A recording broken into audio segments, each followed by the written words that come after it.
Hi, welcome to ನನಸು vibes. ನಾನು ಖಾಲಿ ಅರ್ಧ ಗಂಟೆಯಲ್ಲಿ ಹೇಗೆ ಚಿಕನ್ ಸುಕ್ಕ ಮಾಡೋದು ಅಂತ ಹೇಳಿಕೊಡ್ತೇನೆ. ಅದು ಪೌಡರ್ ಬಳಸಿ, ಚಿಕನ್ ಸುಕ್ಕದ ಪೌಡರ್ ಬಳಸಿ ಕ್ಯಾಟ್ರಿಂಗಲ್ಲಿ ಮಾಡ್ತೇವಲ್ಲ, ಫಂಕ್ಷನಲ್ಲೆಲ್ಲ ಮಾಡ್ತೇವಲ್ಲ, ಆ ಥರದ ಚಿಕನ್ ಸುಕ್ಕ. ಕ್ಯಾಟ್ರಿಂಗ್ನವರ ಪುಡಿಯನ್ನು ಬಳಸ್ಕೊಂಡು ತುಂಬ ಚೆನ್ನಾಗಿರೋ ಪುಡಿ. ಅದು ನನ್ನ ಕಸಿನ್ಸೇ ಮಾಡಿಕೊಡೋದು ನನಗೆ. ನಾನು 1 kg ಎಲ್ಲ ತರ್ತೇನೆ. ಸೊ ಅದನ್ನು ಹಾಕ್ಕೊಂಡು ಹೇಗೆ ಅರ್ಧ ಗಂಟೆಯಲ್ಲಿ ಚಿಕನ್ ಸುಕ್ಕ, ಅದು ಹೇಗೆ ಅಂದರೆ ಕ್ಯಾಟ್ರಿಂಗ್ನವ್ರು ಮಾಡ್ತಾರೆ ನೋಡಿ ಫಂಕ್ಷನಲ್ಲಿ, ಅದೇ ಥರದ ಟೇಸ್ಟ್. ತುಂಬ ಚೆನ್ನಾಗಿರುವಂಥ ಚಿಕನ್ ಸುಕ್ಕ ಮಾಡೋದು ಹೇಗೆ ಅಂತ ಹೇಳಿಕೊಡ್ತೇನೆ. ಅದಕ್ಕೆ ನಾನು ತೆಕ್ಕೊಂಡಿರೋದು 1.5 kg ಚಿಕನನ್ನು, ಮತ್ತು ಒಂದು 3 ತೆಂಗಿನಕಾಯಿ ಹಾಕ್ತೇನೆ, ಸ್ವಲ್ಪ ಜೀರಿಗೆ, ಮತ್ತು ತುರಿದಂಥ ತೆಂಗಿನಕಾಯನ್ನು ಎರಡನ್ನು ಒಟ್ಟಿಗೆ ಹಾಕಿ ಮಿಕ್ಸ್ ಮಾಡಬೇಕು. 1-2 ರೌಂಡು ಸುತ್ತಿದ್ರೆ ಸಾಕು ಮಿಕ್ಸಿಯಲ್ಲಿ. ಇದು ನೋಡಿ ನನ್ನ ದೊಡ್ಡಪ್ಪನ ಮಗ ಕೊಟ್ಟಂಥ ಪುಡಿ. ಇದು ಚಿಕನ್ ಸುಕ್ಕ ಪುಡಿ. ಇದು ಮೀನಿಗೆ ಕೂಡ ಯೂಸ್ ಆಗ್ತದೆ. ಇದನ್ನು ನಾನೀಗೊಂದು 6-7-8 ಸ್ಪೂನನ್ನು ಮಿಕ್ಸಿಯಲ್ಲಿ ಹಾಕಿ 1 ರೌಂಡ್ ಅರಿತೇನೆ. ಓಕೆ, ಆಮೇಲೆ ಇದನ್ನು ಚಿಕನ್ ಬೇಯ್ತಾ ಇರಬೇಕಾದ್ರೆ ಬೆಂದ ಮೇಲೆ ಸ್ವಲ್ಪ ಇದನ್ನು ಹಾಕಿ ಅದಕ್ಕೆ ಆ್ಯಡ್ ಮಾಡಿದರೆ ಚಿಕನ್ ಪುಲಿ ಮುಂಚೆ ಅಂತಾನು ಹೇಳ್ಬೋದು, ಅದು ರೆಡಿ ಆಗುತ್ತೆ. ಇದನ್ನು ನಾನು ಮೀನಿಗೆ ಕೂಡ ಯೂಸ್ ಮಾಡ್ತೇನೆ. ಮೀನಿಗೆ ಹೇಗೆ ಅಂದರೆ ಇದರದ ಪೌಡ್ರು ಹಾಕಿ ಮತ್ತು ತೆಂಗಿನ ತುರಿ ಹಾಕಿ ಚಂದ ಮಾಡಿ ಅರ್ದು ಅದನ್ನು ಮೀನಿಗೆ ಮಿಕ್ಸ್ ಮಾಡ್ತೇನೆ. ಆವಾಗ ಮೀನಿದು ಸಾಂಬಾರಾಗುತ್ತೆ. ತುಂಬ ಚೆನ್ನಾಗಿದೆ. ಅವರು ತಮ್ಮ ಮೆಷಿನಲ್ಲಿ ಮಾಡುವಂಥದ್ದು, ಒಣಗಿಸಿ ಎಲ್ಲ ಮಾಡ್ತಾರೆ. ಅವರು ಈಗ ಸೇಲ್ ಕೂಡ ಮಾಡ್ತಾರೆ. ಅವ್ರದ್ದು ಕ್ಯಾಟ್ರಿಂಗ್ ಕೂಡ ಇದೆ. ಇದು ಕ್ಯಾಟ್ರಿಂಗ್ ಶೈಲಿಯ ಚಿಕನ್ ಸುಕ್ಕ. ಯಾಕಂದರೆ ಅವರಿಂದ ನಾನು ಪುಡಿ ತಂದು ಮಾಡ್ತಾ ಇರೋದು. ನಾನು ಯಾವಾಗಲೂ ಮೆಣಸೆಲ್ಲ ತೆಗೆದು ಮಾಡಲ್ಲ, ನಾನು ಈ ಥರ ಪುಡಿ ಯೂಸ್ ಮಾಡಿಕೊಂಡೇ ಮಾಡೋದು. ಬರೀ ಅರ್ಧ ಗಂಟೆಯಲ್ಲಿ ಚಿಕನ್ ಸುಕ್ಕ ಚೆನ್ನಾಗಿ ರೆಡಿ ಆಗ್ತದೆ. ಅದು ಕೂಡ ಹೇಗೆ ಅಂದರೆ ಪಾರ್ಟಿ ಸ್ಟೈಲಲ್ಲಿ, ಅಂದರೆ ಫಂಕ್ಷನಲ್ಲಿ ಹೇಗೆ ಮಾಡ್ತೇವೆ ಚಿಕನ್ ಸುಕ್ಕ, ಅದೇ ಟೇಸ್ಟ್ ಬರ್ತದೆ ನಮಗೆ. ತುಂಬ ಚೆನ್ನಾಗಿರುತ್ತೆ. ಇದು ಅದರದ್ದು ಪುಡಿ ನೋಡಿ. ಈ ಥರ ಗ್ಲಾಸ್ ಕಂಟೈನರ್ಲಿ ನಾನು ಸ್ಟೋರ್ ಮಾಡಿರ್ತೇನೆ. ಫ್ರಿಜ್ಜಲ್ಲಿ ಇಡಬೇಕಾಗಿಲ್ಲ, ನಾವು ಹೊರಗಡೆ ಇಡ್ಬೋದು. ನಾನು ಫ್ರಿಜ್ ತುಂಬ ಅವಾಯ್ಡ್ ಮಾಡ್ತೇನೆ. ಫ್ರಿಜ್ಜಲ್ಲಿ ಏನು ಇಟ್ಕೊಂಡು ತಿನ್ನಲ್ಲ ನಾನು. ಹಾಗಾಗಿ ಇದನ್ನು ನಾನು ಗ್ಲಾಸ್ ಕಂಟೈನರ್ಲಿ ಹಾಕಿರ್ತೇನೆ. ನಿಮಗೆ ತುಂಬ ದಿವಸಕ್ಕೂ ಏನೂ ಹಾಳಾಗಲ್ಲ. ನೋಡಿ, ಇಲ್ಲಿ ಮಸಾಲೆ ಪೌಡ್ರು ಅರಿಯುವಾಗ ಸ್ವಲ್ಪ ಅದಕ್ಕೆ ಕೊತ್ತಂಬರಿ ಬೀಜ ಹಾಕಿ, ತುಂಬ ಟೇಸ್ಟ್ ಬರುತ್ತೆ. ತೆಂಗಿನಕಾಯಿ ಹಾಕುವಾಗ ಸ್ವಲ್ಪ ಜೀರಿಗೆ ಹಾಕಿ, ತುಂಬ ಟೇಸ್ಟ್ ಬರುತ್ತೆ, ಸ್ಮೆಲ್ ಕೂಡ. ಇದನ್ನು ಒಂದು 2 ರೌಂಡು ಮಿಕ್ಸ್ ಮಾಡಿದರೆ ಸಾಕು. ಒಂದು ದೊಡ್ಡ ಪಾತ್ರೆ ತೆಕ್ಕೊಂಡು ಅದಕ್ಕೆ 4 ಸ್ಪೂನ್ನಷ್ಟು ತುಪ್ಪ, ಅದ್ರ ಜೊತೆಗೆ 4 ಸ್ಪೂನ್ನಷ್ಟು ತೆಂಗಿನೆಣ್ಣೆ ನಾನು ಯೂಸ್ ಮಾಡೋದು ನನ್ನ ಆರೋಗ್ಯಕ್ಕೋಸ್ಕರ. ಅದಕ್ಕಾಗಿ ತೆಂಗಿನೆಣ್ಣೆ ಯೂಸ್ ಮಾಡಿದರೆ ಬೆಟರ್. ಸೊ 4 ಸ್ಪೂನ್ ತೆಂಗಿನೆಣ್ಣೆ.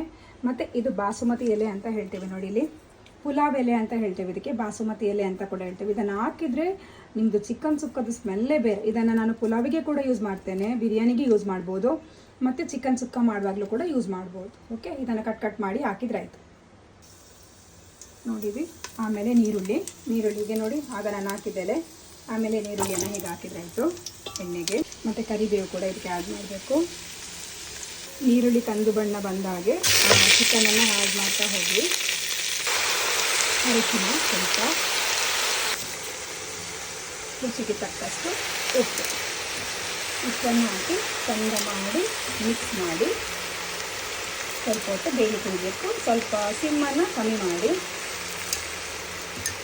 ನೋಡಿ. ಈಗ ನಾನು ಸ್ವಲ್ಪ ಬೆಂದಾದಾಗ ಅದಕ್ಕೆ ಪುಡಿ ಮಿಕ್ಸ್ ಮಾಡಿದ್ದೇನೆ. ಹಾಗೆ ಅರ್ದಿದ್ದೆಲ್ಲ ಕೊತ್ತಂಬರಿ ಮತ್ತು ಅದು ಮಸಾಲ, ಚಿಕನ್ ಸುಕ್ಕದ ಮಸಾಲ ನೋಡಿ ಹೀಗಾಗಿದೆ ನೋಡಿ. ಪುಲಿ ಮುಂಚಾಯಿತು, ಭಾರಿ ಟೇಸ್ಟ್ ಇದೆ ಪುಲಿ ಮುಂಚಲ್ಲಿ. ಇವಾಗ ಪುಲಿ ಮುಂಚಿ ಬೇಕಾದವರು ಇದನ್ನು ಯೂಸ್ ಮಾಡ್ಬೋದು. ಸ್ವಲ್ಪ ಕೊತ್ತಂಬರಿ ಸೊಪ್ಪು ಹಾಕಿ, ಇಲ್ಲ ನಮಗೆ ಸುಕ್ಕ ಬೇಕು ಅನ್ನೋರು ನಾವು ತೆಂಗಿನಕಾಯಿ ತುರಿದಿರ್ತೇವಲ್ಲ, ಈಗ ಇದನ್ನು ಈ ಥರ ತೆಂಗಿನಕಾಯಿ ತುರಿದೋದನ್ನು ಇದಕ್ಕೆ ಮಿಕ್ಸ್ ಮಾಡಿದರೆ ಆಯಿತು ನೋಡಿ. ಈ ಥರ ತೆಂಗಿನಕಾಯಿ ಮತ್ತು ಚಿಕನ್ ಪುಲಿ ಮುಂಚಿಗೆ ತೆಂಗಿನಕಾಯಿ ಹಾಕಿ ಮಿಕ್ಸ್ ಮಾಡಿದರೆ ಈ ಥರ ಬರುತ್ತೆ. ಟೇಸ್ಟ್ ಆಗಿರುತ್ತೆ ನೋಡಿ. ಇದಕ್ಕೆ ಇನ್ನೊಂದು ಕೊತ್ತಂಬರಿ ಸೊಪ್ಪು ಹಾಕಿದರೆ ಭಾರಿ ಟೇಸ್ಟ್ ಇರುತ್ತೆ. ಫೈನಲಿ ಚಿಕನ್ ಸುಕ್ಕ ರೆಡಿ. ಅದಕ್ಕೀಗ ಕೊನೆಯದಾಗಿ ಕೊತ್ತಂಬರಿ ಸೊಪ್ಪನ್ನು ಕಟ್ ಮಾಡಿ ಹಾಕಿದರೆ ಸುಕ್ಕ ರೆಡಿ. ತಿನ್ನಲಿಕ್ಕೆ ತುಂಬ ಚೆನ್ನಾಗಿದೆ. ಇದರ ಮಸಾಲ ಪೌಡ್ರಿಂದ ಈ ಸುಕ್ಕ ಚೆನ್ನಾಗಿ ಆಗಿರೋದು. ಈ ಮಸಾಲ ಪೌಡ್ರಿಗಾಗಿ ಯಾರಾದರೂ ಬೇಕಾದರೆ ನಿಮಗೆ ಕಮೆಂಟ್ ಬಾಕ್ಸಲ್ಲಿ ಕಮೆಂಟ್ ಹಾಕಿ, ನಾನು ನಿಮಗೆ ನಂಬರ್ ಸೆಂಡ್ ಮಾಡ್ತೇನೆ. ಇದನ್ನು ನಾನೇ ತಂದು ಕೊಡ್ತೇನೆ ಬೇಕಾದರೆ. ತುಂಬ ಚೆನ್ನಾಗಿದೆ ಸುಕ್ಕ ಪೌಡ್ರು, ಯಾರು ಬೇಕಾದರೂ ಯೂಸ್ ಮಾಡ್ಕೊಳ್ಬೋದು. ಅರ್ಧ ಗಂಟೆಯಲ್ಲಿ ನಿಮ್ಮದು ಫಂಕ್ಷನ್ಲಿ ತಯಾರಾಗುವಂಥ ಚಿಕನ್ ಸುಕ್ಕ ರೆಡಿ ಆಗ್ತದೆ ನಿಮಗೆ ನೋಡಿ. ಇವಾಗ ಫೈನಲಿ ಬಾಯ್ಲ್ಡ್ ರೈಸ್ ಅಂದರೆ ನಮ್ಮದು ಎಂತ ಹೇಳ್ತಾರೆ, ಕುಚ್ಚಲಕ್ಕಿ. ಈ ಕುಚ್ಚಲಕ್ಕಿಗೆ ಈ ಸುಕ್ಕ ಅಂದರೆ ನಮ್ಮದು ಪಾರ್ಟಿಯಲ್ಲಿ ಮಾಡ್ತೇವೆ, ಫಂಕ್ಷನಲ್ಲಿ ಮಾಡುವಂಥ ಚಿಕನ್ ಸುಕ್ಕ ರೆಡಿ. ತುಂಬ ಟೇಸ್ಟ್ ಆಗ್ತದೆ. ಗಂಜಿ ಊಟ ಮತ್ತು ಚಿಕನ್ ಸುಕ್ಕ ತುಂಬ ಚೆನ್ನಾಗಿದೆ. ಯಾರಿಗೆಲ್ಲ ಈ ಚಿಕನ್ ಮಸಾಲ ಬೇಕು ನನ್ನನ್ನು ಕಾಂಟ್ಯಾಕ್ಟ್ ಮಾಡಿ. ನನಗೆ ಕಮೆಂಟ್ಸಲ್ಲಿ ಬೇಕು ಆದರೆ ಬೇಕಂತ ಹಾಕಿ, ಇಲ್ಲ ನಂಬರ್ ಕೂಡ ಕೊಡ್ತೇನೆ, ಇಲ್ಲ ನನ್ನ ಹತ್ರನೇ ತಗೊಂಡು ಬರ್ಬೋದು. ನಾನು ತಗೊಂಡು ಹೋಗಿ ಬರ್ತೇನೆ ಊರಿಗೆ ಹೋಗುವಾಗ. ಮತ್ತು ಅವರು ಮೀನಿಂದು ಪೌಡ್ರ್ ಮಾಡಿ ಕೊಡ್ತಾರೆ. ಹಾಗೆ ನಿಮಗೆ ಚಟ್ನಿ ಮಾಡ್ತಾರೆ. ತುಂಬ ಚೆನ್ನಾಗಿದೆ ಚಟ್ನಿ, ತುಂಬ ಯೂಸ್ ಆಗುತ್ತೆ. 1 ವೀಕ್ ಇಟ್ಟರು ಏನು ಚಟ್ನಿ ಹಾಳಾಗಲ್ಲ. ನಿಮಗೆಲ್ಲಾದರೂ ಟೂರಿಗೆ ಹೋಗಬೇಕಾದ್ರೆ ಚಟ್ನಿ ಕೂಡ ತೆಕ್ಕೊಂಡು ಹೋಗ್ಬೋದು. ತುಂಬ ಚೆನ್ನಾಗಿ ಚಟ್ನಿ ಮಾಡ್ತಾರೆ. ಅದು ವೆಜ್ಜು ಕೂಡ ಆಗ್ತದೆ, ಇಲ್ಲ ನೀವು ಅದಕ್ಕೆ ಒಣಗಿದ ಮೀನು ಹಾಕಿದರೆ ಅದು ಒಣಗಿದ ಮೀನು ಚಟ್ನಿ ಕೂಡ ಆಗ್ತದೆ. ತುಂಬ ಟೇಸ್ಟಿಯಾಗಿ ಮಾಡಿ ಕೊಡ್ತಾರೆ. ಯಾರಿಗೆಲ್ಲ ಬೇಕೋ ಕಮೆಂಟ್ ಬಾಕ್ಸಲ್ಲಿ ಕಮೆಂಟ್ ಹಾಕಿ. ತುಂಬ ಚೆನ್ನಾಗಿರುವಂಥ ಸುಕ್ಕದ ಪೌಡ್ರು, ಮೀನಿದ ಪೌಡ್ರು ಕೂಡ ಕೊಡ್ತಾರೆ, ಮತ್ತು ವೆಜ್ ಪೌಡ್ರು ಕೂಡ ಅವ್ರು ಮಾಡಿ ಕೊಡ್ತಾರೆ. ಮನೆಯಲ್ಲೇ ಮಾಡಿಕೊಡೋದು, ಯಾವುದೇ ರಾಸಾಯನಿಕವನ್ನು ಬಳಸದೆ ಮಾಡುವಂಥದ್ದು, ಯಾವುದೇ ಕೆಮಿಕಲು ಏನು ಹಾಳಾಗದಿರುವಾಗಿ ಕೆಮಿಕಲ್ ಹಾಕ್ತಾರೆ ಕೆಲವರು, ಇವರೇನು ಹಾಕಲ್ಲ. ಮನೆಯದ್ದೇ ಫುಡ್, ಮನೆಯದ್ದೇ ರೆಸಿಪಿ. ಓಕೆ, ಬೇಕಾದವರು ಕಾಂಟ್ಯಾಕ್ಟ್ ಮಾಡಿ. ಓಕೆ, ನನ್ನ ಈ ವಿಡಿಯೋವನ್ನು ಇಲ್ಲೇ ಎಂಡ್ ಮಾಡ್ತೇನೆ. ನೆಕ್ಸ್ಟ್ ವಿಡಿಯೋಗಾಗಿ ನನ್ನ ಬ್ಲಾಗ್ ನೋಡ್ತಾ ಇರಿ. ಬಾಯ್ ಬಾಯ್, ಥ್ಯಾಂಕ್ ಯು.